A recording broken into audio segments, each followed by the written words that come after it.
Bonjour à tous et bienvenue sur cette nouvelle vidéo. Pourquoi devenir acheteur professionnel? Alors, je dédicace tout particulièrement cette vidéo à tous les étudiants et toutes les personnes en recherche de reconversion professionnelle. Mais elle ne leur est pas uniquement destinée. Vous, acheteurs ou responsables des achats, pouvoir répondre à cette question est primordial lorsque vous parlez de votre métier et pour le rendre plus attractif et donc pouvoir embaucher plus facilement.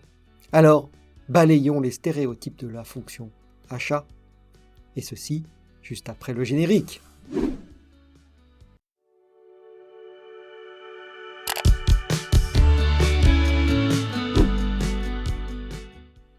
Cette vidéo est une vidéo d'opinion. Elle n'est représentative que de mon opinion personnelle. Bon, j'espère qu'elle est partagée et sera partagée globalement, mais vous avez le droit d'avoir une opinion différente. Et si c'est le cas, n'hésitez pas à m'en faire part en commentaire.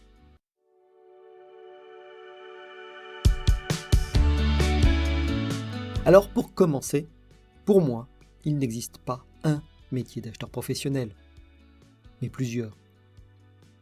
Et pour chacun de ces métiers, ils pourront être accessibles avec un niveau débutant, mais également sous une vision un peu différente, avec un niveau d'expertise très élevé.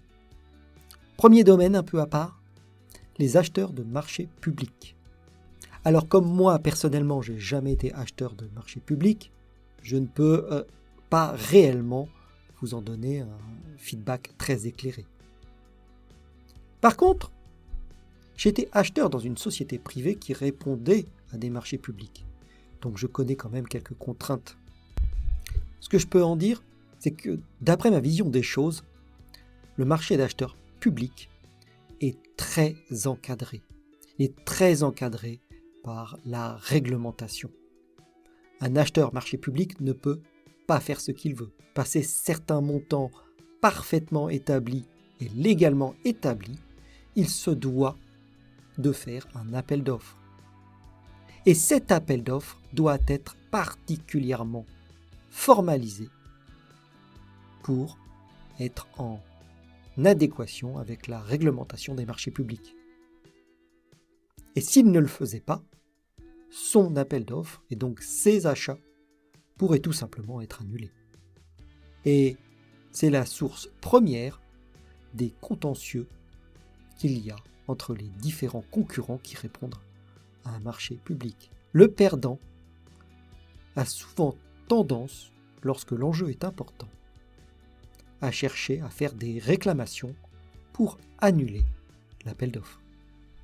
Deuxième métier, l'acheteur métier. Le rôle de l'acheteur métier est de gérer l'ensemble des achats dans une spécialité donnée, et une spécialité au sens de métier. C'est-à-dire, il va gérer par exemple les achats en électronique, ou les achats en mécanique, ou les achats de prestations intellectuelles, et va se spécialiser dans ce domaine. La plupart du temps, lorsqu'il s'agit d'une reconversion ou d'un domaine pointu, la personne qui arrive en tant qu'acheteur métier a déjà une expertise dans ce domaine. Par exemple, un ingénieur R&D qui a une appétence pour les achats et qui est spécialisé dans un domaine pourra devenir l'acheteur métier de ce domaine.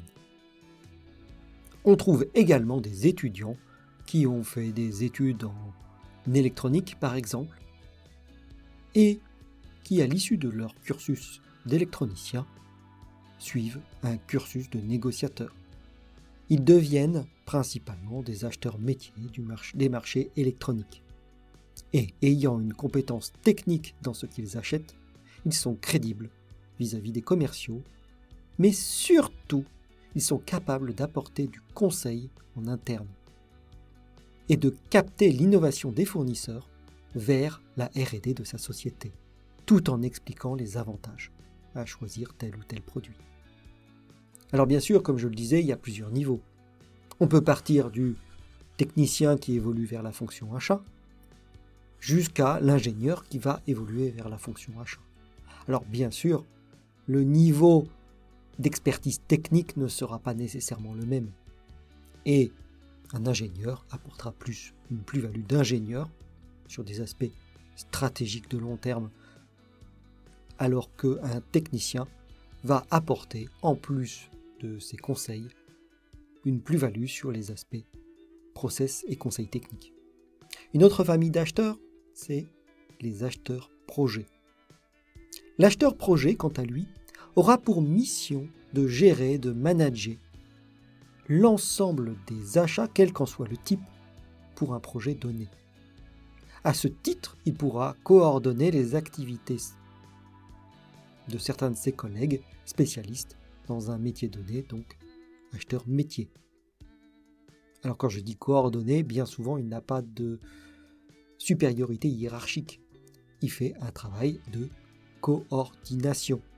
Il va être le lien de la fonction achat avec le chef de projet.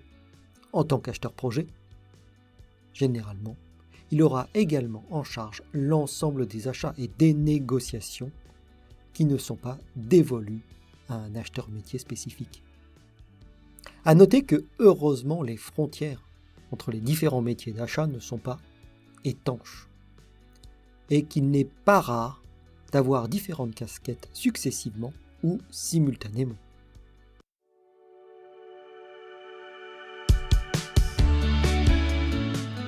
Mais d'un point de vue général, pourquoi vouloir devenir acheteur ?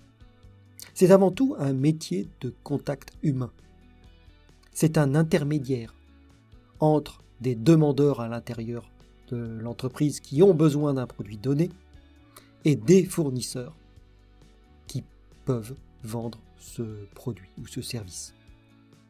L'acheteur sera souvent en contact avec énormément de fonctions à l'intérieur de la société. Il sera en contact avec la finance, la R&D, la fabrication, et j'en passe. Le type de contact qu'il a à gérer est extrêmement diversifié. Et c'est en cela que le métier est intéressant. Pour vouloir devenir acheteur, il faut également vouloir aimer trouver des solutions à des problématiques complexes, ainsi que d'être capable de les défendre.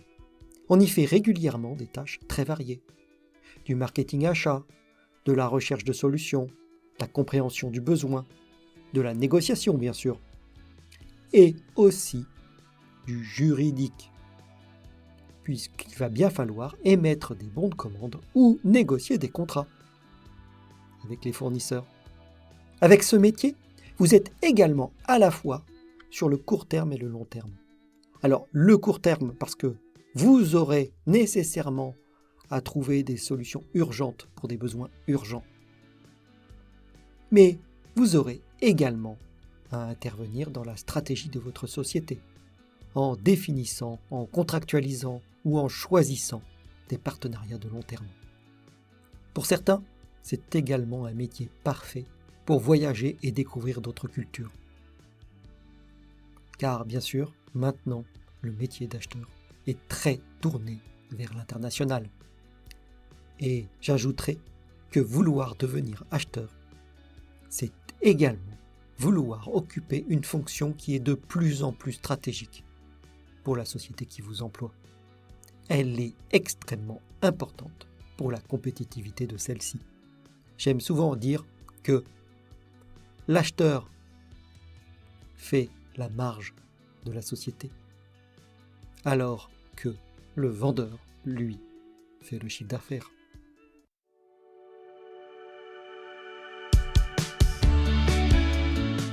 Les compétences mises en œuvre dans ce métier sont également très variées. Nous allons y retrouver des compétences de négociateur, des compétences juridiques, puisqu'il va bien falloir écrire ce que l'on a négocié, et d'une manière juridiquement valable, des compétences techniques qui vont être nécessaires pour comprendre ce que l'on achète, comprendre les produits proposés par les fournisseurs, voir les innovations et les proposer en interne à la société pour innover soi-même. Des compétences de communication, Car si on fait tout ça, c'est bien pour que ce soit utilisé. Donc la négociation elle-même utilise des compétences de communication. Mais la communication interne est tout aussi importante. Également des compétences de gestion de projet.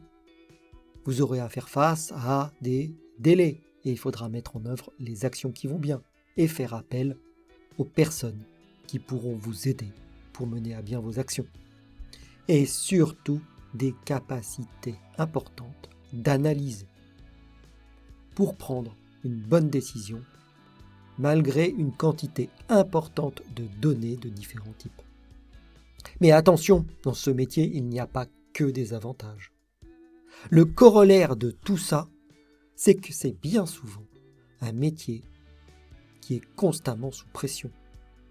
Les autres fonctions en amont sont souvent très en retard et le demandeur va souvent faire ses demandes au dernier moment. Cela ne fera que réduire le temps dont vous disposez et augmentera la pression que vous aurez à supporter.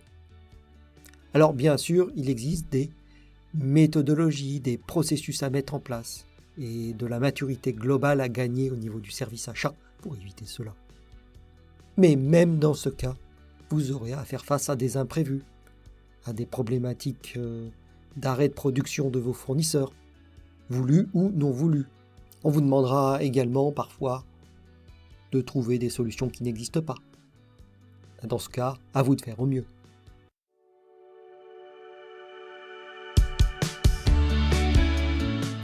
Je vous ai partagé ma vision des choses, qui est le fruit de mon expérience en tant qu'acheteur, responsable des achats, mais également chef de ligne de produits. Mais ce qui m'intéresse, c'est que vous me mettiez en commentaire pourquoi, pour vous, le métier d'acheteur peut être un métier passionnant. Ou au contraire, si pour vous, il est rébarbatif. J'ai hâte de vous lire. N'oubliez pas la cloche, de vous abonner, ainsi que le pouce bleu. Cela aide vraiment à faire connaître cette chaîne. Je vous remercie d'avoir suivi cette vidéo et je vous dis à bientôt sur une autre vidéo.